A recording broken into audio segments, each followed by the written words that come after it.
সাল ২০১৫ ইউক্রেনের বিদ্যুৎ ব্যবস্থা হঠাৎ করেই অন্ধকারে ডুবে যায়। হাসপাতাল, ব্যাংক, এমনকি ট্রাফিক সিগন্যাল সবকিছু থেমে যায় এক মুহূর্তে। কিন্তু এটি কোনো সাধারণ যান্ত্রিক ত্রুটি ছিল না, এটি ছিল একটি বিশাল সাইবার অ্যাটাক, যা ইতিহাসের প্রথমবারের মতো একটি দেশের পুরো বিদ্যুৎ ব্যবস্থাকে স্তব্ধ করে দিয়েছিল। কিন্তু কিভাবে এই সাইবার হামলা বাস্তবায়িত হলো, আর এর মাধ্যমে আসল উদ্দেশ্য কী ছিল? কে ছিল এই অ্যাটাকের পেছনে? পুরো ভিডিওটি দেখুন, কারণ এর পেছনের কাহিনী আপনাকে সত্যি চমকে দেবে। ২০১৫ সালের ইউক্রেনের পাওয়ার গ্রিডে সাইবার আক্রমণের পেছনে একটি দীর্ঘস্থায়ী রাজনৈতিক উত্তেজনা ছিল। ২০১৪ সালে রাশিয়া ক্রিমিয়া দখল করার পর থেকে ইউক্রেনের সাথে তাদের সম্পর্ক আরও অবনতি হয়। রাশিয়া ইউক্রেনের অভ্যন্তরীণ বিষয়ের সাথে হস্তক্ষেপ করা শুরু করে এবং এই আক্রমণই ছিল তার একটি অংশ। ইউক্রেনের সরকার বিরোধী রাজনৈতিক শক্তিগুলোকে ঠেকাতে এবং পশ্চিমা দেশগুলোর সাথে সম্পর্ক আরও মজবুত করার জন্য রাশিয়া সাইবার আক্রমণকে একটি নতুন অস্ত্র হিসেবে ব্যবহার করে। বিশেষ করে ইউক্রেনের শক্তি অবকাঠামো ছিল রাশিয়ার জন্য একটি গুরুত্বপূর্ণ টার্গেট, কারণ এটি ইউক্রেনের জাতীয় নিরাপত্তার জন্য অত্যন্ত গুরুত্বপূর্ণ ছিল। এই সাইবার অ্যাটাকের মাধ্যমে রাশিয়া ইউক্রেনকে শক্তিহীন করতে চেয়েছিল, যাতে করে তারা তাদের ভূরাজনৈতিক লক্ষ্য অর্জন করতে পারে এবং পশ্চিমাদের সামনে ইউক্রেনের সক্ষমতা প্রশ্নবিদ্ধ করতে পারে। কিন্তু প্রশ্ন হচ্ছে, কিভাবে রাশিয়া এবং ইউক্রেনের মধ্যে দ্বন্দ্ব শুরু হলো? জানলে অবাক হবেন আপনিও, তাই শেষ পর্যন্ত দেখুন। দ্বন্দ্ব কেন শুরু হয়েছিল তার আগে বলে রাখি, আপনি যদি ইথিক্যাল হ্যাকিং শিখতে চান কিংবা অনলাইন জগতে নিজেকে নিরাপদ রাখতে চান, তাহলে আমাদের কোর্সটি এনরোল করতে পারেন। লিংক ভিডিও ডিসক্রিপশন বক্সে দেওয়া থাকবে। ২০১৪ সালের নভেম্বরে ইউক্রেনের প্রেসিডেন্ট ভিক্টর ইয়ানুকোভিচের সরকারকে উৎখাত করার পর থেকে রাশিয়া ইউক্রেনের নতুন সরকারকে শত্রু হিসেবে দেখতে শুরু করে। এর ফলে রাশিয়া ইউক্রেনের বিরুদ্ধে বিভিন্ন ধরনের আক্রমণ শুরু করে, যার মধ্যে ছিল সাইবার আক্রমণ, যা ২০১৫ সালে ইউক্রেনের পাওয়ার গ্রিডে আক্রমণ হিসেবে পরিণত হয়। এই আক্রমণটি ছিল রাশিয়ার ইউক্রেনের শক্তি অবকাঠামোকে টার্গেট করার একটি অংশ, যা ইউক্রেনের ভেতরে এবং আন্তর্জাতিক মহলে শক্তির ভারসাম্যকে প্রভাবিত করতে চেয়েছিল। ইউক্রেনের পাওয়ার গ্রিড অত্যন্ত গুরুত্বপূর্ণ ছিল, কারণ শুধুমাত্র দেশের বিদ্যুৎ সরবরাহের মূল উৎস ছিল না, বরং এটি ইউক্রেনের জাতীয় নিরাপত্তার জন্য একটি মূল স্তম্ভ। বিদ্যুৎ সরবরাহ বন্ধ হয়ে গেলে দেশের বিভিন্ন গুরুত্বপূর্ণ সেবা, যেমন হাসপাতাল, সরকারি অফিস, নিরাপত্তা ব্যবস্থা এবং যোগাযোগ ব্যবস্থা বিপর্যয় হয়ে পড়বে। বিশেষ করে যুদ্ধ পরিস্থিতিতে একটি শক্তিশালী এবং কার্যকর পাওয়ার গ্রিড একটি দেশের সেনাবাহিনী এবং কৌশলগত সুবিধাগুলোর জন্য অপরিহার্য। রাশিয়ার জন্য ইউক্রেনের শক্তি অবকাঠামোতে আক্রমণ করার লক্ষ্য ছিল একাধিক। প্রথমত, এটি ইউক্রেনের অর্থনৈতিক এবং সামাজিক স্থিতিশীলতাকে চ্যালেঞ্জ করে। দ্বিতীয়ত, এটি পশ্চিমা বিশ্বের কাছে ইউক্রেনের দুর্বলতা প্রদর্শন করতে চেয়েছিল।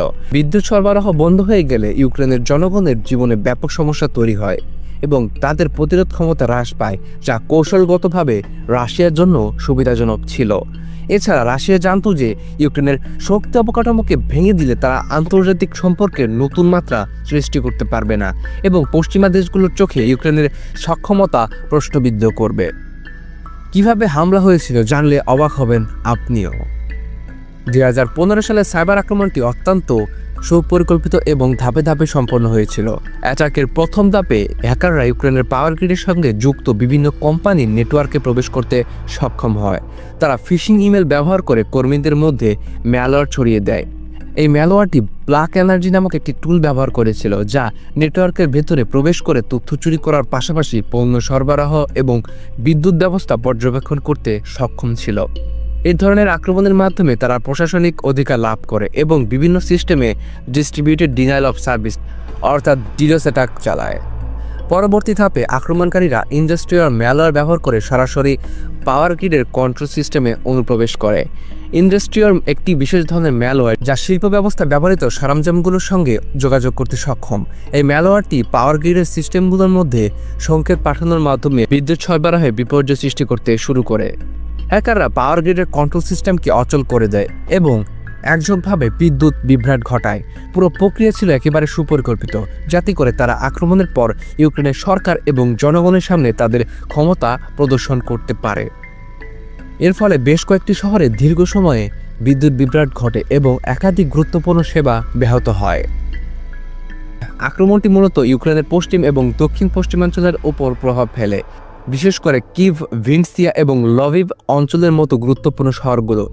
এতে প্রায় 2.8 মিলিয়ন মানুষ বিদ্যুৎহীন হয়ে পড়ে এবং একাধিক শহরের বিদ্যুৎ সরবরাহ প্রায় 6 ঘন্টা পর্যন্ত বন্ধ ছিল।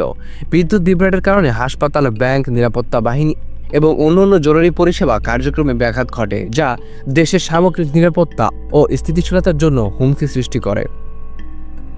আক্রমণটি শুধু শক্তি খাতকেই প্রভাবিত করেনি, বরং এটি ইউক্রেনের আন্তর্জাতিক সম্পর্ক এবং রাশিয়ার সাথে তাদের রাজনৈতিক পরিস্থিতিকেও প্রভাবিত করেছে। রাশিয়া ইউক্রেনের বিদ্যুৎ সিস্টেমে আক্রমণ চালিয়ে একটি রাজনৈতিক বার্তা দেওয়ার চেষ্টা করেছিল, যা দেশের রাজনৈতিক স্থিতিশীলতাকে দুর্বল করার উদ্দেশ্য ছিল। এই আক্রমণ ইউক্রেনকে আরও শক্তিশালী কৌশল গ্রহণ করতে বাধ্য করেছে, যাতে করে সাইবার আক্রমণের মাধ্যমে রাজনৈতিক ক্ষতির মুখে না পড়ে। 2015 সালের ইউক্রেনের পাওয়ার গ্রিড সাইবার আক্রমণের পর রাশিয়া এই অভিযোগগুলোর বিরুদ্ধে শক্তিশালী প্রতিক্রিয়া জানিয়েছিল। রাশিয়ার সরকার প্রথমে এই আক্রমণের সাথে তাদের কোনো সম্পর্ক থাকার কথা অস্বীকার করে। তারা উল্লেখ করে যে এমন ধরনের সাইবার আক্রমণ বিশ্বের যে কোনো দেশ ঘটাতে পারে এবং এটি কোনো রাষ্ট্রীয় সহযোগিতার ফলস্বরূপ নয়। রাশিয়ার পক্ষে তাদের সরকারি মুখপাত্ররা এই ধরনের আক্রমণের জন্য একাধিক গ্রুপের দায়বদ্ধতা প্রত্যাখ্যান করে। বিশেষ করে ইউক্রেনের সরকারের এই অভিযোগগুলো রাজনৈতিক উদ্দেশ্য প্রণোদিত এবং অযৌক্তিক বলে অভিহিত করেন। তবে আন্তর্জাতিক সাইবার নিরাপত্তা বিশ্লেষক এবং বিশেষজ্ঞরা বিভিন্ন প্রমাণ এবং তথ্যর ভিত্তিতে রাশিয়ার জড়িত থাকার সম্ভাবনা উল্লেখ করেছেন। বেশ কয়েকটি সাইবার নিরাপত্তা সংস্থা এবং গোয়েন্দা সংস্থার আক্রমণের পেছনে রাশিয়ার রাষ্ট্রীয় হুমকি সংক্রান্ত দিকগুলোর দিকে ইঙ্গিত করেছেন। উদাহরণস্বরূপ, রাশিয়ার সাইবার আক্রমণকারী গ্রুপ APT28, যারা ফেন্সিপিয়ার হিসেবেও পরিচিত, এবং স্যান্ডওম গ্রুপের সাথেও এই আক্রমণের সম্পর্ক উল্লেখ করা যায়। ইউক্রেন ও পশ্চিমা দেশগুলোর পাশাপাশি সাইবার নিরাপত্তা বিশেষজ্ঞরা রাশিয়ার দায় স্বীকারের বিষয়ে সন্দেহজনক। তবে রাষ্ট্রীয় পর্যায়ে রাশিয়া সেই দায় এড়ানোর চেষ্টা করে এবং বিদ্বেষমূলক রাজনৈতিক উদ্দেশ্য নিয়ে এই আক্রমণকে আড়াল করার চেষ্টা করে। এছাড়া রাশিয়ার সাইবার আক্রমণগুলোর প্রতি আন্তর্জাতিক প্রতিক্রিয়ার বৃদ্ধির পর তারা একাধিকবার বলে যে তাদের কোনো রাষ্ট্রীয় সাইবার আক্রমণ পরিচালিত হয়নি এবং তারা অন্য রাষ্ট্রীয়দের সমালোচনা করার পরিবর্তে অন্যান্য দেশের সাইবার নিরাপত্তার উপর মনোযোগ দিতে পরামর্শ দেয়।